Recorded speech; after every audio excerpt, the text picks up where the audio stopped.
اعوذ باللہ من الشیطان الرجیم، بسم اللہ الرحمن الرحیم۔ سورہ بقرہ آیت نمبر 35۔ وا حرف عطف ہے، کلنا فعل ماضی، فرسٹ پرسن جمع، نانو فاعل۔ یا آدمو ندا منادا، ہم جانتے ہیں جب بھی ندا منادا آتا ہے تو اس میں ایک فعل دعا جو ہے وہ معذوف ہوتا ہے، تو منادا اس کا آدمو ہے، آدمو ہے رفع کی حالت میں، لیکن ہم کہیں گے مالن منصوب ہو کر یہ مفعول ہے، تو فعل اپنے فاعل و مفعول سے مل کر جملہ فعلیہ ندائیہ ہو گیا۔ اسکن فعل امر، انتا و زوجو کا، یہ دونوں ملیں گے زوجو کا تعلق کی جوڑی ہو کر معطوف اور معطوف الیہ ہو کر یہ انتا و زوجو کا فاعل بنے گا۔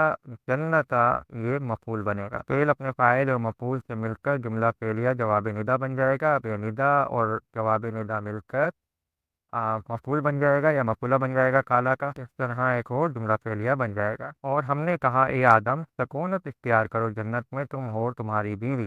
وہ حرف عطف، کھلا فعل امر دو کا صیغہ، منہا جار مجرور، حکم متعلق ایک فعل، رغدن حال ہے، کھلا اس کا ذوالحال ہے، حیثو ظرف مبنی ہے مضاف بنے گا، تما فعل ماضی، انتما فاعل دو کا صیغہ، اور یہ پورا جملہ فعلیہ بن جائے گا۔ جملہ فعلیہ بن کر یہ مداخلے بنے گا، تو مضاف و مداخلے مل کر آپ مفعول فیہ بھی کہہ سکتے ہیں یا متعلق کہہ سکتے ہیں، سب مل کے جملہ فعلیہ ہو گیا۔ اور تم دونوں کھاؤ اس سے جہاں سے تم دونوں چاہو، وہ حقیقت لا تقربا فعل نہیں دو کا صیغہ، انتما فاعل، حاضی اس میں اشارہ، شجرتی مشارلے، اشارہ مشارلے مل کر مفعول بن گئے تو یہ جملہ فعلیہ بن گیا۔ اور عطف کا معطوف، اور تم دونوں قریب مت جانا اس درخت کے، خاص سببیہ تکونا فعل ناقص، اس میں انتما اس میں کانا ہے، اور من الظالمین جار مجرور ہو کر خبر کانا ہے، تو آپ اسے جملہ فعلیہ ناقص بھی کہہ سکتے ہیں اور جملہ کانا جملہ اس میں بھی کہہ سکتے ہیں، ورنہ تم دونوں ہو جاؤ گے ظالموں میں سے۔